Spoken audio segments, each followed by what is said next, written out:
I bet you didn't expect to see another one of these. Honestly, neither did I, but I'm overjoyed to be wrong. The legacy of Bloodhunt lives on in the Vampire the Masquerade TTRPG it was based on, and the newest release for the 5th edition, In Memoriam, has given us some new and interesting details from the World of Darkness's version of Prague and some of the characters who live there. For those who may not know, Memoriam is the name given to a mechanic in the tabletop game in which a vampire may revisit the memories of their deep past. As a vampire is potentially immortal, some have lives that have spanned hundreds of years, if not millennia, and one who could remember every finite detail of memories from all those ages would surely be driven mad, as detail upon detail piled up endlessly.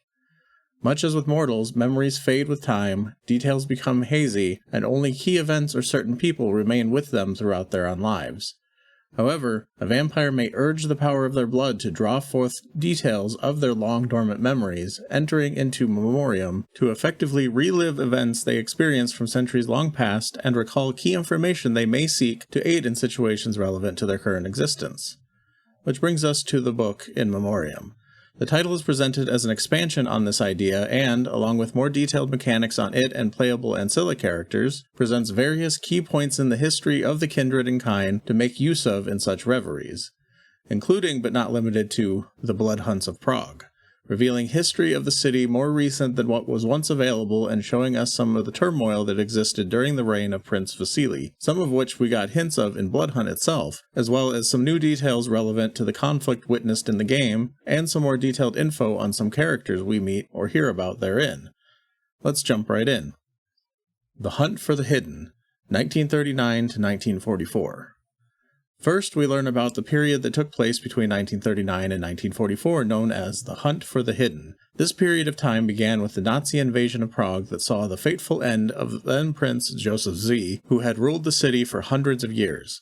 We learn that since Zvi's slaying of the Prince Rudolf Brandl, he and his Nosferatu allies had effectively been embroiled in a cold war against the Ventru, who never forgave him. With his downfall, the Ventru were quick to seize power and declare a blood hunt against all the city's Nosferatu. Propping up the Toreador Vasily as a puppet prince, it was they who truly pulled the strings during his reign. Many cite Marcus as one of the most ambitious of those behind the coup.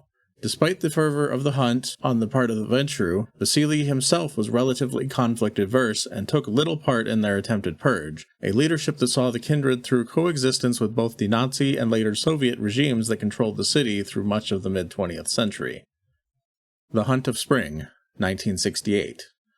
Known in human history as the Prague Spring, this was a period that saw sweeping reforms through Czechoslovakia under the leadership of Alexander Dubček. Threatened by the reforms, the Soviet Union and other members of the Warsaw Pact invaded, sending over 500,000 armed troops to occupy the country. Though they expected the invasion to take only a few weeks, or 4 days by some accounts, it ended up taking nearly 8 months, despite predominantly non-violent resistance in the form of the Czechs misleading, sabotaging, blockading, and mocking the invaders. During this time, a number of strange murders occurred that were predominantly dismissed by the kind, lost among the fervor of the moment. However, these mortal victims were actually collateral damage and the secret turmoil of the kindred at the time. A large group of anarchs, led by Sasha Esser, rose up and turned against the Ivory Tower during an attempt to purge the last vestiges of Joseph Zvi's old rule, as well as anyone believed to be connected with the Zamici who once dominated the region. Lasting 6 months, the purge was viewed as a betrayal of all the Camarilla stood for. Kirill, who once served as the scourge to Prince Zvi, fought to take down the anarchs and his wayward child, earning him the ire of many in his clan. Characters. In addition to the events depicted above, In Memoriam also features full stats for Kirill and Marcus during these time periods, who play pivotal roles in the events along with short bios for them that reveal some new information for both. Kirill. As we already knew from the game, Kirill was born in Prague in the late 14th century, but here we learn that he was embraced in the 1430s specifically. It is also confirmed that he is of the 9th generation, which tracks with the knowledge that he was sired by Ekaterina the Wise. During the time periods described above, Kirill has not yet become the sheriff or primogen of his clan, and remains a scourge.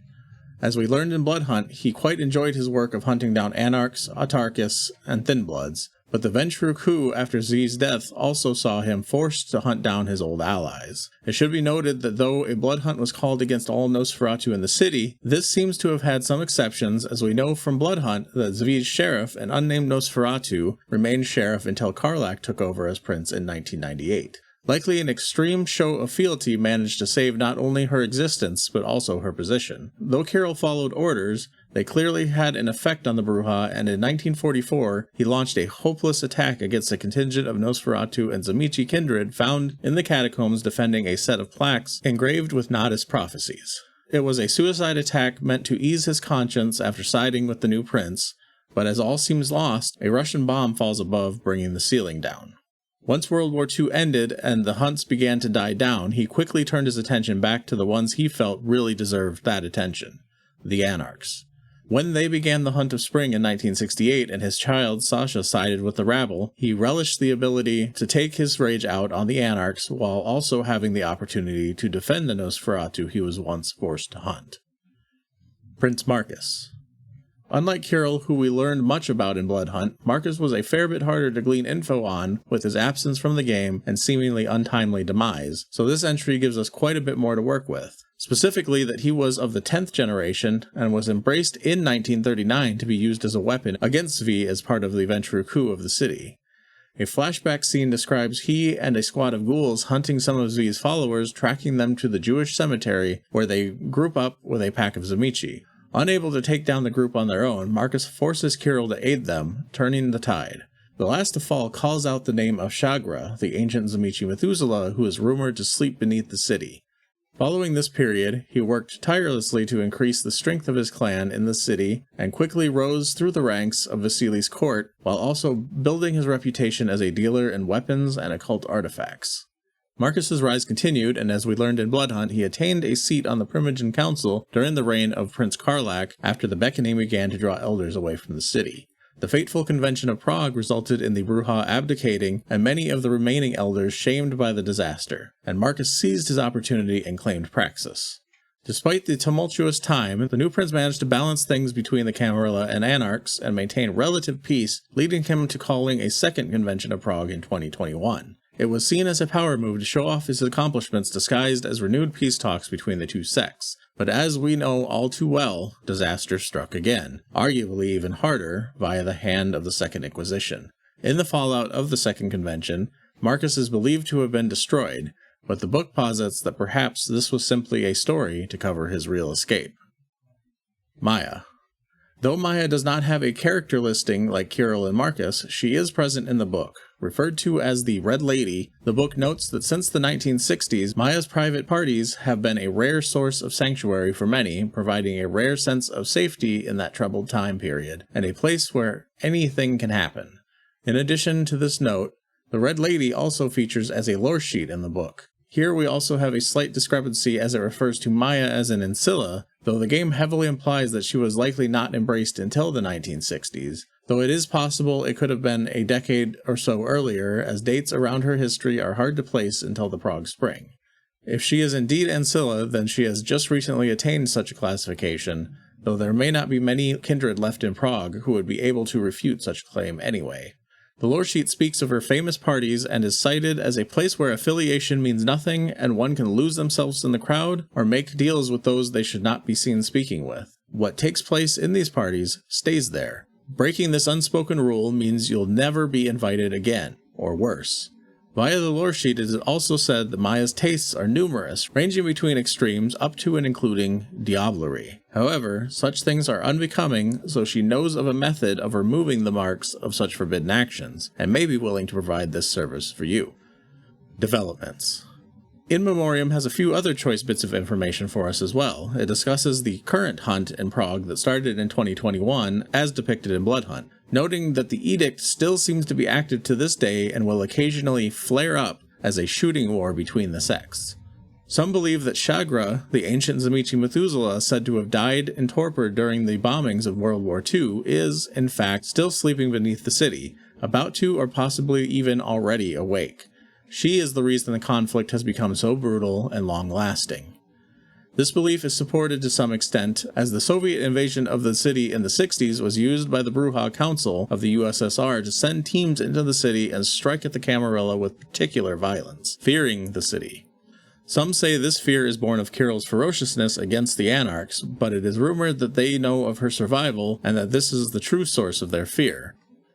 Finally, though the entity strikes on the Second Convention of Prague that set off the Bloodhunt was blamed wholesale on the anarchs, the convenience of the scapegoat they make so soon after the last convention makes many ponder. However, the ongoing battles in the city may soon wipe out the truth of how these events truly began for good, as the blood of the frenzied kindred continues to spill from the contested rooftops.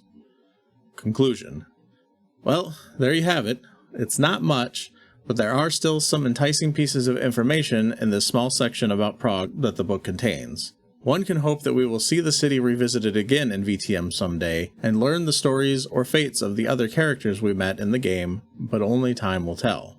The fact that the conflict remains ongoing, even in a relatively reduced capacity, seemingly mirrors the state of the game itself, as though development ended in 2023, the game remains online and still has a small but dedicated player base who hold community-run events on a regular basis.